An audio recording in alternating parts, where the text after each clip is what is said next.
السلام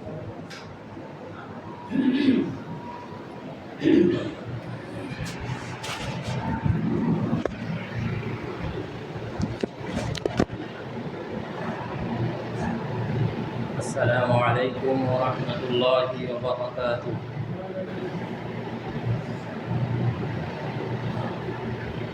نحمده ونصلي على رسوله الكريم ونحن على ذلك من الشاهدين والشاكرين.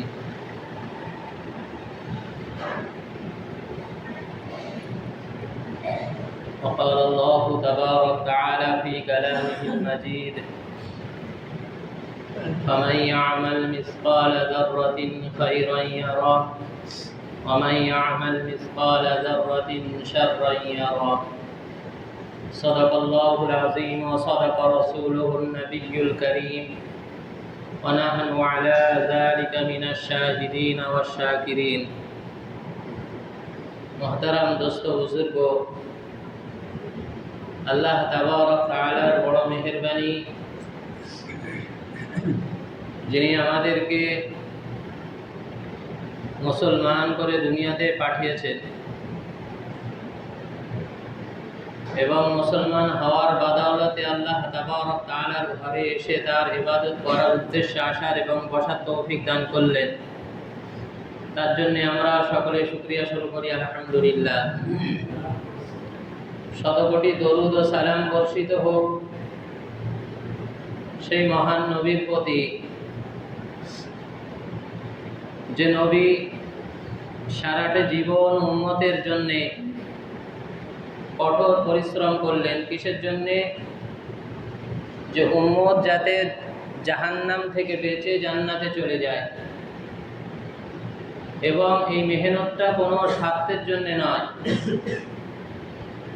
একমাত্র আল্লাহকে রাজি খুশি করার উদ্দেশ্যে। সেই নবীর প্রতি সকলে একবার দরুদ ও সালাম পৌঁছাই বলি সাল্লাল্লাহু আলাইহি ওয়াসাল্লাম। মেরে মুহতারাম দোস্ত বুজুর্গো, আল্লাহ তাবারক তাআলা আমাদেরকে মুসলমান বানিয়েছেন এবং তার সাথে সাথে উম্মতে মুহাম্মাদিও বানিয়েছেন। সমস্ত নবীরা ইসলাম ধর্মের উপরে এসেছিলেন, শুধু মুহাম্মদ সাল্লাল্লাহু আলাইহি ওয়াসাল্লাম যে ইসলাম ধর্মের উপরে এসেছেন তা নয়, সমস্ত নবীরাই ইসলাম ধর্ম উপরেই এসেছিলেন এবং সেই নবীকে যারা মেনেছিলেন সকলে মুসলমান ছিলেন। এই জন্য করে হযরত ইব্রাহিম আলাইহিস সালাতু ওয়াস সালামকে বলা হয় মিল্লাতি আবিকুম ইব্রাহিম হুয়া সাম্মাকুমুল মুসলিমিন। আল্লাহ তাবারক তাআলা কালাম পাকের মধ্যে বলেন যে ইব্রাহিম আলাইহিস সালাতু ওয়াস সালাম হচ্ছে তোমাদের মুসলিম ধর্মের জাতির পিতা। আর আমরা সকলে জানি যে ইব্রাহিম আলাইহিস সালাতু ওয়াস সালামের ঔরস থেকে বেশিরভাগ নবীরা এসেছিলেন। তো মেরে মুহতারাম দোস্ত বুজুর্গ, সকলে মুসলমান ছিলেন, সমস্ত উম্মতরা যারা নবীকে মেনেছেন। কিন্তু আল্লাহ তাবারক তাআলা আমাদেরকে ভালোবেসে মুসলমান তো করেছেন, সেই সাথে সাথে উম্মতে মুহাম্মাদিও করেছেন। সমস্ত নবীদের আকাঙ্ক্ষা ছিল যে উম্মতে মুহাম্মাদি হওয়া। আল্লাহ তাবারক তাআলা তাদেরকে কবুল করেননি, কারণ তারা এসেছিলেন অনেক আগে। ইচ্ছা থাকলেও উপায় ছিল না। কিন্তু আল্লাহ তাবারক তাআলা আমাদেরকে না চাওয়ায়, আমাদের কোনো চাহিদা ছিল না, তারপরেও আল্লাহ তাবারক তাআলা আমাদেরকে উম্মতে মুহাম্মাদি করেছেন। সেই মুহাম্মদ সাল্লাল্লাহু আলাইহি ওয়াসাল্লাম আমাদেরকে সারাটা জীবন ভালোবেসেছেন। আমরা অনেক শুনেছি, জুমার বায়ানে শুনেছি, জলসার মজলিসে শুনেছি যে আল্লাহর নবী সাল্লাল্লাহু আলাইহি ওয়াসাল্লাম উম্মতের জন্য কতটা পেরেশান ছিলেন। সারাটা জীবন তার চোখে পানি ছিল। আল্লাহর নবী সাল্লাল্লাহু আলাইহি ওয়াসাল্লামের দুটি বডিগার্ড ছিল, দুটি ফেরেশতা। একটা ছিল হযরতে ইসরাফিল আলাইহিস সালাতু ওয়াস সালাম, আরেকটি ছিল হযরতে জিবরাইল আলাইহিস সালাতু ওয়াস সালাম। তাদের কথা অনুযায়ী আল্লাহর নবী সাল্লাল্লাহু আলাইহি ওয়াসাল্লামের চোখে সবসময় পানি থাকতো। একদিনের একটি ঘটনা, যে আল্লাহর নবী সাল্লাল্লাহু আলাইহি ওয়াসাল্লাম হযরত ইসরাফিল আলাইহিস সালাতু ওয়াস সালামকে জিজ্ঞাসা করছেন যে হে ইসরাফিল, আমি যখনই তোমার দিকে তাকাই তখনই দেখি যে তোমার চোখে পানি, কারণ কি? এবং জিবরাইল আলাইহিস সালাতু ওয়াস সালামকেও একই কথা জিজ্ঞাসা করলেন যে হে ভাই জিবরাইল, আমি যখনই তোমার দিকে তাকাই তোমার চোখেও পানি, তো তোমাদের এই ব্যাপারটা কি, পানির ব্যাপারটা কি? ইসরাফিল আলাইহিস সালাতু ওয়াস সালাম বলছেন যে আমার চোখের পানির কারণ হচ্ছে যে আমি যখন থেকে শয়তানকে হযরত অর্থাৎ আজাজিলকে বিতাড়িত হতে দেখেছি, জান্নাত থেকে বিতাড়িত হতে দেখেছি, তখন থেকে আমার চোখে পানি বন্ধ হয় না। কারণ আজাজিল ছিল ফেরেশতাদের সর্দার, জাতে ছিল জিনজাত, কিন্তু ফেরেশতাদের সর্দার ছিল তার ইবাদতের কারণে। সে এত ইবাদত করেছিল যে তার ইবাদতে আল্লাহ তাবারক তাআলা খুশি হয়ে তাকে মুআল্লিমুল মালায়েকা করে দিয়েছিলেন। মুআল্লিমুল মালায়েকা মানে যে শিক্ষক, ফেরেশতাদের শিক্ষক বলা হতো। তো ইসরাফিল আলাইহিস সালাতু ওয়াস সালাম বলছেন যে আজাজিল এত ইবাদত করার পরেও সে আল্লাহ তাবারক তাআলার একটি হুকুমকে অমান্য করার কারণে আল্লাহ তাবারক তাআলা তাকে বিতাড়িত করেছেন জান্নাত থেকে এবং তার লকব দিয়েছেন শয়তান। তো আমার ভয় হয় যে আমার দ্বারাই কোন আল্লাহর হুকুম কোন সময় অমান্য হয়ে যায়, যার কারণে আল্লাহ তাবারক তাআলা হয়তো আমারও সমস্ত ইবাদতকে বরবাদ করে দিয়ে আমাকেও বিতাড়িত করতে পারেন। সেই ভয়ে আমার চোখে পানি বন্ধ হয় না। মেরে মুহতারাম দোস্ত বুজুর্গ, হযরত জিবরাইল আলাইহিস সালাতু ওয়াস সালাম আল্লাহর নবীকে বললেন তার চোখের পানির কারণ। তিনি বললেন যে ইয়া রাসূলুল্লাহ, ইয়া হাবিবাল্লাহ, আল্লাহ তাবারক তাআলা যখন থেকে আমাকে জাহান্নাম দেখিয়েছেন, জাহান্নাম এবং জান্নাত তৈরি করার পরে আল্লাহ তাবারক তাআলা হযরত জিবরাইল আলাইহিস সালাতু ওয়াস সালামকে দেখিয়েছিলেন যে তুমি গিয়ে দেখে এসো। তো তিনি বলছেন যখন জাহান্নামকে আমাকে দেখানো হলো, সেই জাহান্নাম দেখে আমার সেই থেকে আমার চোখে পানি বন্ধ হয় না। কারণ জাহান্নামটা এত কঠিন আযাবের জায়গা, না জানি আমাকে যেতে হয় কিনা, এই ভয়ে আমার চোখ দিয়ে পানি বন্ধ হয় না। তো দুজনে মিলে আল্লাহর রাসূলকে জিজ্ঞাসা করলেন যে ইয়া রাসূলুল্লাহ, ইয়া হাবিবাল্লাহ, আমরাও যখন থেকে আপনার সাথে আছি তখন থেকে আমরাও দেখি আপনার চোখের পানি, আপনার চোখের পানির কারণ কি? রাসূলুল্লাহ সাল্লাল্লাহু আলাইহি ওয়াসাল্লাম বলেন যে আমার চোখের পানির কারণ হচ্ছে আমার উম্মত। আমার উম্মতের কারণে না জানি আমার কোন উম্মতটা জাহান্নামে চলে যায়, সেই উম্মতের কারণে আজ আমার চোখে পানি। এর মুহতারাম দোস্ত বুজুর্গ, বলার উদ্দেশ্য হচ্ছে যে আল্লাহর রাসূল সাল্লাল্লাহু আলাইহি ওয়াসাল্লাম সারাটা জীবন 63 বছরের জীবনে পুরোটা জীবনটাই কেঁদে কাটিয়েছেন যে উম্মতের জন্যে। মেরে মুহতারাম দোস্ত বুজুর্গ, শুধু দুনিয়ার জিন্দেগিতে নয়, আল্লাহর রাসূল এখন আছেন বারজাখের দুনিয়াতে, বারজাখের জিন্দেগিতে অর্থাৎ কবরের জিন্দেগি। সেই কবরের জিন্দেগিতেও আল্লাহর রাসূল সাল্লাল্লাহু আলাইহি ওয়াসাল্লাম উম্মতের জন্য কাঁদছেন, হাদিসের কথা। এবং শুধু কবরের জিন্দেগি নয়, আলমে আখিরাতের জিন্দেগি যেটা আসবে আগামীতে, সেই আখিরাতের জিন্দেগিতেও আল্লাহর রাসূল সাল্লাল্লাহু আলাইহি ওয়াসাল্লাম এই উম্মতের জন্য কাঁদবেন। এবং আমরা সকলে জানি যে আল্লাহর রাসূল সাল্লাল্লাহু আলাইহি ওয়াসাল্লাম মিরাজে গিয়েছিলেন, রজব মাসে মিরাজে গিয়েছিলেন। সেই মিরাজে গিয়েও আল্লাহর রাসূল সাল্লাল্লাহু আলাইহি ওয়াসাল্লাম উম্মতের চিন্তা করেছিলেন।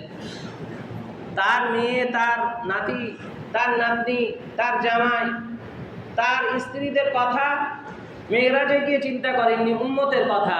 যখন আল্লাহ তাবারক তাআলা যখন আল্লাহর রাসূলকে সালাম দিচ্ছেন, আসসালামু আলাইকা আইয়ুহান নাবিয়্যু ওয়া রাহমাতুল্লাহি ওয়া বারাকাতুহু, আল্লাহর রাসূল সাল্লাল্লাহু আলাইহি ওয়াসাল্লাম বললেন যে শুধু আমাকে সালাম দিলে হবে না, আমি আমার উম্মতকে দুনিয়াতে রেখে এসেছি, আমার উম্মতকেও আপনাকে তাদের ব্যবস্থাও আপনাকে করতে হবে। মেরে মুহতারাম দোস্ত বুজুর্গ, কোন জায়গায় আল্লাহর রাসূল গিয়েছেন একটু চিন্তা করে দেখি। আমাদের দুনিয়াতে কেউ যদি একটু চান্স পেয়ে যায় মুখ্যমন্ত্রীর কাছে যাওয়ার বা প্রধানমন্ত্রীর কাছে যাওয়ার, তাহলে সে সব ভুলে যায়, শুধু নিজের চিন্তা বিভোর থাকে যে কিভাবে সে মানুষের সামনে ফলাও করবে, কিভাবে মানুষকে জানাবে যে আমি মুখ্যমন্ত্রীর সাথে কথা বলেছি, আমি প্রধানমন্ত্রীর সাথে কথা বলেছি। তার পরিবারকেও সে ভুলে যায়। কিন্তু আল্লাহ রসুল সাল্লাল্লাহু আলাইহি ওয়াসাল্লাম এমন একটা নেতা, আমাদের এমন একটা নবী আমরা পেয়েছি, যিনি সারা দোজাহানের বাদশাহ, যিনি সারা কায়নাতকে সৃষ্টি করেছেন, যিনি সর্বস্রষ্টা, তার কাছে যাওয়ার পরেও তিনি উম্মতকে, তার কর্মীদেরকে ভুলেননি। আল্লাহকে বলছেন শুধু আমাকে সালাম দিলে হবে না। তখন আল্লাহ তাবারক ওয়া তাআলা বললেন, আসসালামু আলাইনা ওয়া আলা ইবাদিল্লাহিস সালিহিন। মেরে মুহতারাম দোস্ত বুজুর্গ, আল্লাহ তাবারক ওয়া তাআলা বললেন যে আপনার ওই সমস্ত উম্মতের উপরেও আমার সালাম, যারা ইবাদিল্লাহিস সালিহিন, যারা ইবাদত করে এবং যারা সালিহিন। মেরে মুহতারাম দোস্ত বুজুর্গ, আমরা সেই উম্মতে মুহাম্মাদি, সেই মুহাম্মদ সাল্লাল্লাহু আলাইহি ওয়াসাল্লামের উম্মত আমরা। মেরে মুহতারাম দোস্ত বুজুর্গ, আর নবী আজ পর্যন্ত আমাদেরকে ভুলেননি, কবরে গিয়েও আমাদের চিন্তায় বিভোর, কিন্তু আজ উম্মত হওয়ার পরে আমরা সেই নবীকে ভুলে গিয়েছি। মেরে মুহতারাম দোস্ত বুজুর্গ, উম্মত নবীর এক একটা সুন্নতকে আমরা আজ ভুলতে বসেছি। মেরে মুহতারাম দোস্ত বুজুর্গ, এমন একটা জামানায় আমরা এসেছি যে আল্লাহর রসুল সাল্লাল্লাহু আলাইহি ওয়াসাল্লাম হাদিসে পাকের মধ্যে বলেন যে মান তামাসসাকা বিসুন্নতি ইনদা ফাসাদি উম্মতি ফালাহু আজরু মিয়াতু শাহীদ। আল্লাহর নবী সাল্লাল্লাহু আলাইহি ওয়াসাল্লাম বলেন যে এমন একটা জামানা আসবে, ফিতনার জামানা, আমার উম্মতের সামনে এমন একটা জামানা আসবে, সেই জামানাতে যদি আমার কোনো উম্মত একটা সুন্নতকে আঁকড়ে ধরে থাকতে পারে, সেই জামানাটায় এই জামানা চলছে যে চারিদিকে ফিতনা ফাসাদের জামানা। আল্লাহ রসুল এই জামানার কথা বলছেন যে মান তামাসসাকা বিসুন্নতি ইনদা ফাসাদি উম্মতি, ফিতনা ফাসাদের সময় যে জামানাটা আসবে আমার উম্মতের উপরে, যদি আমার উম্মত আমার একটা সুন্নতকে আঁকড়ে ধরে থাকতে পারে, তো ফালাহু আজরু মিয়াতু শাহীদ, যে ওই একটা সুন্নতের বাদাওলাতে তাকে 100 শহীদের সওয়াব তার আমলনামায় লিখে দেওয়া হবে। বলি সুবহানাল্লাহ। 100 শহীদের সওয়াব মামুলি ব্যাপার নয়। একটা শহীদের সওয়াব হচ্ছে যে কোনো ব্যক্তি যদি আল্লাহকে রাজি খুশি করার উদ্দেশ্যে, দিনকে জিন্দা করার উদ্দেশ্যে যদি সে তার গর্দানকে কাটাতে পারে, সে ব্যক্তি হচ্ছে শহীদ। আর তার আজর কি বলা হচ্ছে, শহীদ হতে দেরি হবে কিন্তু জান্নাতে যেতে দেরি হবে না। মেরে মুহতারাম দোস্ত বুজুর্গ, শহীদের বদলাই হচ্ছে জান্নাত, তার কোনো হিসাব কিতাব হবে না। মেরে মুহতারাম দোস্ত বুজুর্গ, এইরকম শহীদ 100 শহীদের সওয়াব যে ব্যক্তি এই ফিতনা ফাসাদের জামানায় একটা সুন্নতকে আঁকড়ে ধরে রাখতে পারবে, এই 100 শহীদের সওয়াব তার আমলনামাতে লিখে দেওয়া হবে। মেরে মুহতারাম দোস্ত বুজুর্গ, আল্লাহ রসুল সাল্লাল্লাহু আলাইহি ওয়াসাল্লাম আমাদের জন্য এতটা চিন্তা করতেন যে আল্লাহ রসুল সাল্লাল্লাহু আলাইহি ওয়াসাল্লাম একদিন বসে আছেন, হঠাৎ হযরত জিবরাইল আলাইহিস সালাতু ওয়াস সালাম এসে আল্লাহর রসুলকে সুসংবাদ দিচ্ছেন যে ইয়া রাসূলুল্লাহ, ইয়া হাবিব আল্লাহ, আপনার জন্য সুসংবাদ। আল্লাহর রসুল বলছেন কিসের সুসংবাদ? জিবরাইল আলাইহিস সালাতু ওয়াস সালাম বলছেন যে আল্লাহ তাবারক ওয়া তাআলা আপনার জন্য সুসংবাদ পাঠিয়েছেন যে আপনার 70,000 উম্মত বিনা হিসাব কিতাবে জান্নাতে যাবে। বলি সুবহানাল্লাহ। মেরে মুহতারাম দোস্ত বুজুর্গ, বিনা হিসাব কিতাব, আল্লাহ কোনো জিজ্ঞাসাবাদ করবেন না। 70,000 উম্মতকে কোনো আল্লাহ জিজ্ঞাসাই করবেন না, তারা হাসরে উঠবে, বলা হবে জান্নাতে চলে যাও। এইরকম 70,000 উম্মতকে আল্লাহ তাবারক ওয়া তাআলা সুসংবাদ পাঠিয়েছেন যে বিনা হিসাব কিতাবে তারা জান্নাতে যাবে। আল্লাহর রসুলের মুখটা মলিন হয়ে গেল, তিনি খুশি হলেন না। জিবরাইল আলাইহিস সালাতু ওয়াস সালাম জিজ্ঞাসা করছেন যে ইয়া রাসূলুল্লাহ, ইয়া হাবিবাল্লাহ, এত বড় সুসংবাদ শোনার পরেও আপনি, আপনার মুখটা মলিন, আপনি খুশি নন কেন? আল্লাহ রসুল সাল্লাল্লাহু আলাইহি ওয়াসাল্লাম বলছেন যে হে জিবরাইল, এটা কোনো সুসংবাদ নয়। মাত্র 70,000 উম্মত আমার বিনা হিসাব কিতাবে জান্নাতে যাবে। আমার সাহাবী তো 100 লক্ষ, আমার সাহাবী তো 1,25,000, আমার শুধু সাহাবী।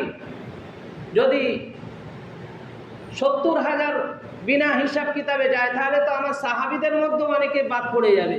সুতরাং এটাতে আমি খুশি নাই, যাও আল্লাহকে গিয়ে বলো বাড়িয়ে আনতে, আল্লাহকে গিয়ে বাড়াতে বলো। মেরে মহতারাম দোস্ত বুজুর্গ, হযরত ওমর রাদিয়াল্লাহু তাআলা আনহু পাশে বসেছিলেন আল্লাহর রসুলের। আল্লাহর রসুল ওমরকে জিজ্ঞাসা করলেন যে, হে ওমর, আল্লাহ এই পয়গাম দিয়ে পাঠিয়েছেন জিবরাইলের মারফত যে আমার 70,000 উম্মতকে বিনা হিসাব কিতাবে জান্নাতে দেওয়া হবে। ওমর রাদিয়াল্লাহু তাআলা আনহু বলছেন যে, না, আপনি এতে রাজি হবেন না, আপনি পাঠিয়ে দিন, বাড়িয়ে আনতে বলুন। জিবরাইল আলাইহিস সালাতু ওয়াস সালাম তখন ফেরত গেলেন, আল্লাহ তাবারক তাআলার কাছে ফেরত গেলেন, বললেন যে আল্লাহর রসুল এতে খুশি হননি, বাড়াতে বলেছেন। খানিকক্ষণ পরে জিবরাইল আলাইহিস সালাতু ওয়াস সালাম, কিছু মুহূর্তের পরে, কারণ জিবরাইল আলাইহিস সালাতু ওয়াস সালামকে দুনিয়া থেকে আল্লাহর আরশ পর্যন্ত, সিদরাতুল মুনতাহা পর্যন্ত যেতে বেশি টাইম লাগতো না।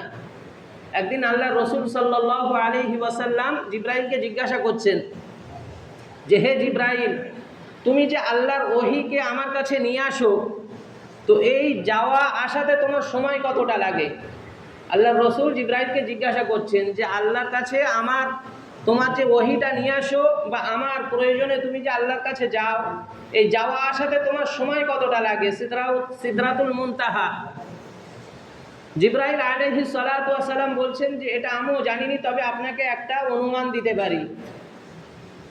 তখন জিবরাইল আলাইহিস সালাতু ওয়াস সালাম বলছেন যে ইউসুফ আলাইহিস সালাতু ওয়াস সালাম একটা নবী ছিলেন।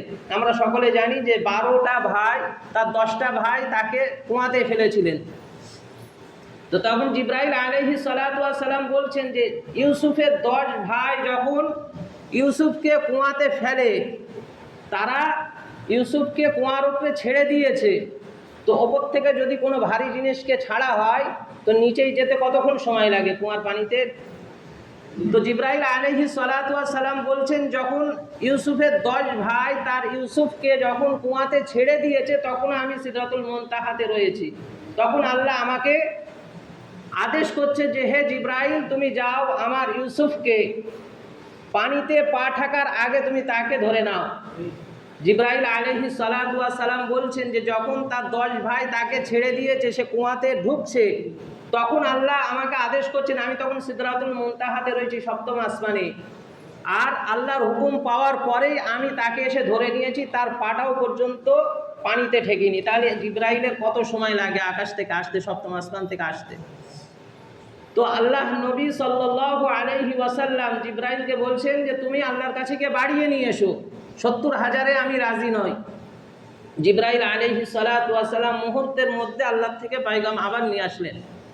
এসে বলছেন যে ইয়া রাসূলুল্লাহ, ইয়া হাবিবাল্লাহ, আমি আল্লাহর কাছ থেকে এসেছি। আল্লাহ রসুল বলছেন, কি সংবাদ নিয়ে এসছো? আল্লাহ কি বাড়িয়েছেন? তখন জিবরাইল বলছেন যে না, আল্লাহ বাড়াননি। আল্লাহ বলেছেন যে সংখ্যা বাড়ানো যাবে না, আবার আপনাকে নারাজও করা যাবে না। আল্লাহর নবী বলছেন, এ কেমন কথা? সংখ্যা না বাড়ালে তো আমি নারাজই হব, আমি তো খুশি হব না। তো আল্লাহ বলেছেন যে সংখ্যাও বাড়ানো যাবে না এবং আমার হাবিবকে নারাজও করা যাবে না। আল্লাহ তাবারক তাআলা বলে পাঠিয়েছেন, আপনার যে 70,000 উম্মত বিনা হিসাবে জান্নাতে যাবে, সেই 70,000-এর মধ্যে প্রত্যেক ব্যক্তি 70,000 করে জান্নাতে নিয়ে যাবে আপনার উম্মতকে। বলি সুবহানাল্লাহ।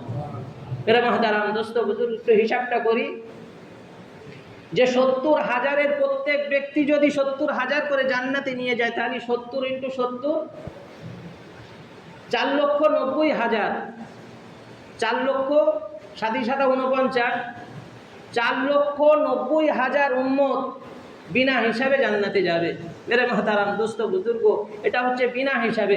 তারপরে বাকি যে সমস্ত উম্মতরা থাকবে, তারা হিসাব কিতাবের পরে জান্নাতে যাবে, কিন্তু বিনা হিসাবে 4,90,000 উম্মত বিনা হিসাবে জান্নাতে যাবে। আল্লাহ রসুল সাল্লাল্লাহু আলাইহি ওয়াসাল্লাম উম্মতে মুহাম্মাদীকে এতটা ভালোবাসতেন যে তিনি চাইতেন যে আমার উম্মত কিভাবে জাহান্নাম থেকে বেঁচে যায়, কিভাবে জান্নাতে চলে যায়, যার জন্যে তিনি 70,000-ও রাজি না হয়ে এমন একটা কৌশল করলেন যে আল্লাহ তাবারক তাআলা আল্লাহ রসুলকে নারাজ করবেন না, যে যাতে 70,000-এর প্রত্যেক ব্যক্তি 70,000 করে নিয়ে যেতে পারে। মেরে মুহতারাম দোস্ত বুজুর্গ, আর সেই উম্মতে মুহাম্মাদী আমরা, আল্লাহ রসুল আমাদেরকে কতটা ভালোবাসতেন, আজ আমরা কতটা ভালোবেসেছি। মেরে মুহতারাম দোস্ত বুজুর্গ, সাহাবায়ে কেরামরাও ভালোবেসেছিলেন। একদিন ওহুদের যুদ্ধে মদিনাতে একটা গুজব ছড়িয়ে গিয়েছিল। ওহুদের যুদ্ধে মদিনাতে একটা মিথ্যা গুজব ছড়িয়ে গিয়েছিল যে আল্লাহর রসুল ওহুদের যুদ্ধে ইন্তেকাল করে গিয়েছেন। মেরে মহতারাম দোস্ত বুজুর্গ, মদিনা থেকে একজন মহিলা সাহাবী, সে তার কানে যখন পড়েছে যে আল্লাহর রসুল ইন্তেকাল হয়ে গিয়েছে ওহুদের ময়দানে, তখন সে পাগলের মতন মদিনা থেকে ওহুদের ময়দানে ছুটছে। মদিনা থেকে ওহুদের ময়দান প্রায় 3 থেকে 4 কিলোমিটার দূর। তো সেই মহিলা সাহাবী মদিনা থেকে ওহুদের ময়দানে পাগলের মতন ছুটছেন যে আল্লাহর রসুল দুনিয়া থেকে চলে গিয়েছেন। তার ছোটার মধ্যে মধ্যে কিছু মানুষ তাকে এক একটা করে সংবাদ দিচ্ছে যে, হে মহিলা, তুমি কোথায় যাও? ওহুদে তোমার পিতা ওহুদের ময়দানে শহীদ হয়ে গিয়েছে। তখন সেই মহিলা বলছে যে আমার পিতা শহীদ হয়ে গিয়েছে, আমার তাতে কোনো আপত্তি নেই, আমার কোনো দুঃখ নেই, বলো যে আল্লাহর রসুল কেমন আছে।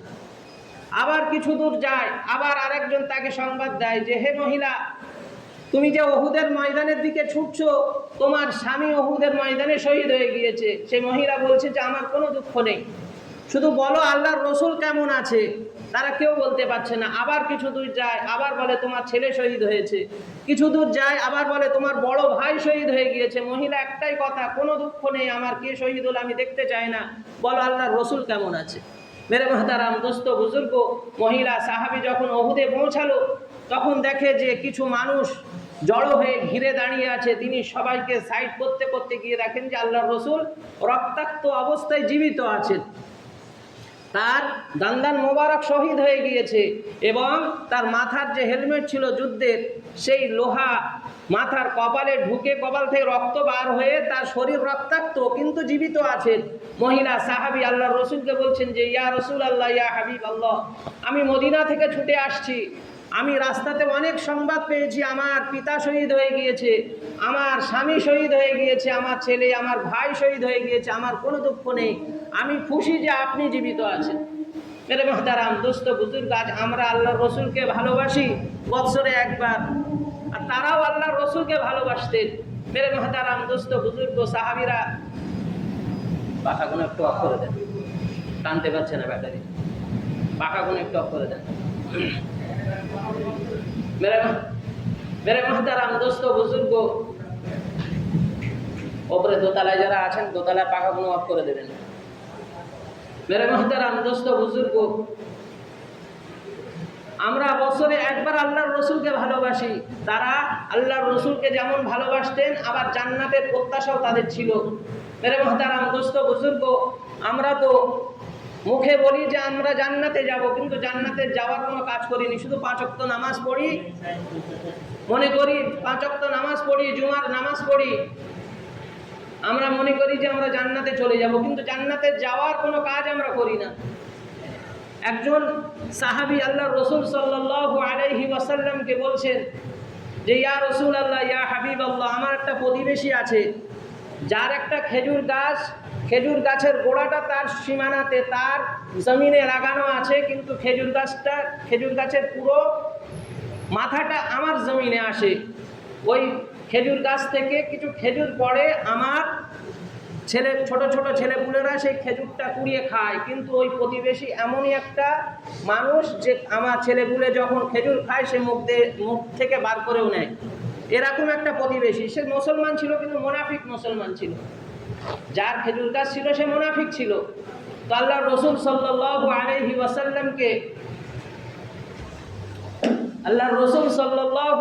ওয়াসাল্লামকে সেই সাহাবী বলছেন যে, ইয়া রাসূলুল্লাহ, ইয়া হাবিবাল্লাহ, আপনি ওই আমার প্রতিবেশীকে বলুন সে যেন ওই গাছটা আমাকে বিক্রি করে দেয়, আমি কিনে নেব।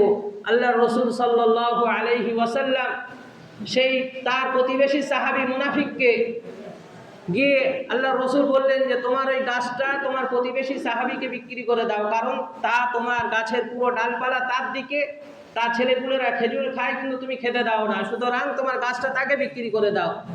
সে রাজি হয় না। আল্লাহর রসুল সাল্লাল্লাহু আলাইহি ওয়াসাল্লাম তাকে একটা সুসংবাদ দিলেন যে, তুমি যদি এই গাছটা তাকে বিক্রি করে দাও, আমি জিম্মাদারি নিচ্ছি, জান্নাতে তোমার এর থেকে বেশি খেজুর গাছ গাছের জিম্মাদার আমি নিচ্ছি।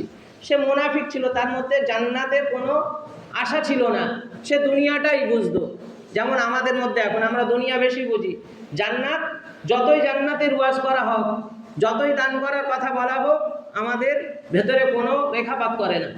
ঠিক তারও তেমন ছিল, সে জান্নাতের আল্লাহ রসুলের মুখে সুসংবাদ পাওয়ার পরেও সে ওতে রাজি হলো না। আল্লাহ রসুলকে সে বলছে যে ইয়া রাসূলুল্লাহ, ইয়া হাবিব আল্লাহ, আপনি অন্য কোনো গাছের কথা বলুন, আমি দিয়ে দেবো, কিন্তু এই গাছটা আমি দেবো না, কারণ এই গাছের খেজুর আমার ছেলেপুলেরা বেশি ভালোবাসে। ওই যখন কথাবার্তাটা চলছে, সেই পাশেই দাঁড়িয়েছিল আরেকজন সাহাবী, যার নাম হযরতে আবু দাহদা রাদিয়াল্লাহু তাআলা আনহু। আবু দারদা একজন সাহাবী, আর এটা আবু দারদা নয়, আবু দাহদা। তিনি আল্লাহ রসুলের এই সুসংবাদ শোনার পরে তিনি আল্লাহ রসুলকে জিজ্ঞাসা করছেন যে ইয়া রাসূলুল্লাহ, ইয়া হাবিব আল্লাহ, এই গাছটা যদি আমি কিনে দিই, আমার জন্য কি একই সুসংবাদ? আল্লাহ রসুল সাল্লাল্লাহু আলাইহি ওয়াসাল্লাম বললেন যে হ্যাঁ, তুমি যদি কিনে দাও তাহলে তোমার জন্য একই সুসংবাদ, তোমার জন্য আমি জান্নাতে খেজুর গাছের জিম্মাদার নেব। তখন আবু দাহদা রাদিয়াল্লাহু তাআলা আনহু সেই মুনাফিককে বললেন যে তুমি খেজুর গাছটা বিক্রি করে দাও। সে বলছে যে আল্লাহর রসুলকে বিক্রি করলাম না, তোমাকে কেন বিক্রি করব? তখন সে বলছে কত হলে বিক্রি করবে সেটা বলো। আবু দাহদা বলছেন যে তুমি বিক্রি করবে না ঠিক আছে, কিন্তু কত হলে বিক্রি করবে না বা কত হলে বিক্রি করবে সেটা বলো। তখন যখন খুব জোরাজোরি করছে, তখন সেই মুনাফিক ভাবছে যে এমন একটা দাম বলবো সে যেন না কিনতে পারে। তখন তিনি বলছেন যে তোমার একটা খেজুর গাছের বাগান আছে, যেই বাগানের মধ্যে 600 খেজুর গাছ আছে। আবু দাহদার একটা বাগান ছিল, 600 খেজুর গাছের বাগান ছিল। তখন সে মুনাফিক বলছে তোমার যে 600 খেজুর গাছের বাগান আছে, সেই বাগানটা যদি আমাকে দিয়ে দাও, তাহলে এই বাগানের বদলে আমি এই খেজুর গাছটা তোমাকে বিক্রি করব। আবু দাহদা রাদিয়াল্লাহু তাআলা আনহু বললেন ঠিক আছে, আমি মেনে নিলাম। আরবের মধ্যে তখন খেজুরের চলন ছিল, খেজুরের ব্যবসা ছিল, আর সেই সময়টা ছিল খেজুরের মৌসুম, পাকা খেজুর সমস্ত গাছে ভর্তি। কিন্তু তাদের সাহাবায়ে কেরামের জান্নাতের এতটা আশা ছিল যে একটা খেজুর গাছ, তাও নিজের জন্য নয়, তারই প্রতিবেশীর জন্য কিনে দেওয়ার জন্য, এবং জান্নাতে খেজুর গাছ পাওয়ার বাদাওলাতে তার ওই 600 খেজুর গাছের একটা বাগান সেই মুনাফিককে দিয়ে দিল, এবং ওই খেজুর গাছটা ওই প্রতিবেশী সাহাবীকে দিয়ে দিল। মেরে মুহতারাম দোস্ত বুজুর্গ, এখন চিন্তা করে দেখি যে আমরা কতটা ভালোবাসি আল্লাহ রসুলকে, আমরা কতটা জান্নাত, আমরা সকলে তো বলি যে আমরা জান্নাত চাই, জান্নাতে যেতে চাই, সকলে বলি, কিন্তু আমাদের কতটা জান্নাতে যাওয়ার জন্য কতটা ত্যাগ প্রতীক্ষা আছে। তারাও তো নামাজ পড়তেন, তারা নামাজ পড়তেন না? তারা তো নামাজও পড়তেন। আবার জান্নাত, কিভাবে জান্নাত পাওয়া যায় তার জন্য আল্লাহ রসুল যখন যেটা চেয়েছেন তখনই সেটা দিয়ে দিয়েছেন। মেরে মুহতারাম দোস্ত বুজুর্গ, তো আজ আমরাও যদি সেই সাহাবা ইকরামের মতন যদি জান্নাত পেতে চাই, তাহলে আমাদেরকেও সেই জান্নাত পাওয়ার জন্য আমাদের সেই জান্নাতের কাজ করতে হবে। জান্নাত মসজিদ ছাড়া পাওয়া যায় না, জান্নাত গেটে বসলে পাওয়া যাবে না, চার দোকানে বসলে জান্নাত পাওয়া যাবে না। মেরে মুহতারাম দোস্ত বুজুর্গ, ইব্রাহিম বিন আদহাম বলে একজন বাদশা ছিল। সে একদিন দেখছে রাতের বেলা সে ঘরে শুয়ে আছে, সে শুনতে পাচ্ছে তার ছাদের ওপরে একটা ঘোড়া, একটা মানুষ চলার শব্দ হচ্ছে। ইব্রাহিম বিন আদহাম প্রজাদেরকে বললেন, তার সেনাপতিকে বললেন, যাও গিয়ে দেখে এসো ছাদের ওপরে কে ঘুরে বেড়াচ্ছে। তো গিয়ে একজনকে টেনে নিয়ে আসলো তার কাছে এবং জিজ্ঞাসা করছে ইব্রাহিম বিন আদহাম যে তুমি আমার ছাদের ওপরে কি করছো ঘুরে বেরিয়ে? সে বলছে আমার একটা উট হারিয়ে গিয়েছে, তাই আপনার ছাদের ওপরে খুঁজছি। তখন ইব্রাহিম বিন আদহাম বলছে যে তুমি কি পাগল? তোমার উট হারিয়ে গিয়েছে, তুমি জঙ্গলে গিয়ে খোঁজো বা মরুভূমিতে গিয়ে খোঁজো, তুমি আমার ছাদের উপরে উট খুঁজছো, ছাদের উপরে কি উট থাকে? মেরে মুহতারাম দোস্ত বুজুর্গ, তখন সেই ব্যক্তি বলছে যে হে বাদশাহ, আমি পাগল নয়, আমি পাগল নয়, পাগল আপনি। ছাদে যদি উট না পাওয়া যায়, ছাদের উপরে যদি উট না পাওয়া যায়, তাহলে আপনি নরম বিছানায় শুয়ে শুয়ে আল্লাহ পাবেন কি করে, জান্নাত পাবেন কি করে? মেরে মুহতারাম দোস্ত বুজুর্গ, কিতাবে ইতিহাসের মধ্যে এসছে যে ওই ব্যক্তির কথা শুনে ইব্রাহিম বিন আদহাম তার বাদশাহিত্ব ছেড়ে সে জঙ্গলে চলে গিয়েছিল। সে আল্লাহর জন্য করে, আল্লাহ পাওয়ার জন্যে, জান্নাত পাওয়ার জন্যে সে সমস্ত রাজত্ব ছেড়ে দিয়ে আল্লাহর ইবাদতে সে লেগে গিয়েছিল। মেরে মুহতারাম দোস্ত বুজুর্গ, আমরাও যদি জান্নাত পেতে যায় তো জান্নাত যেখানে পাওয়া যায় সেই জায়গাতে আমাদেরকে আসতে হবে। চার দোকানে বসলে জান্নাত পাওয়া যাবে না, জান্নাতের কথা বলা পাওয়া যাবে, জান্নাতের কথা আলোচনা হবে, গেটে জান্নাতের কথা আলোচনা হতে পারে, কিন্তু জান্নাত পেতে গেলে মসজিদে আসতে হবে। মেরে মোহতারাম দোস্ত বুজুর্গ, আল্লাহ তাবারক তাআলা আমাদেরকে বলা এবং শোনার চাইতে বেশি বেশি আমল করার তৌফিক দান করুন, আমিন। ওয়া আখিরু দাওয়ানা আনিল হামদুলিল্লাহি রাব্বিল আলামিন।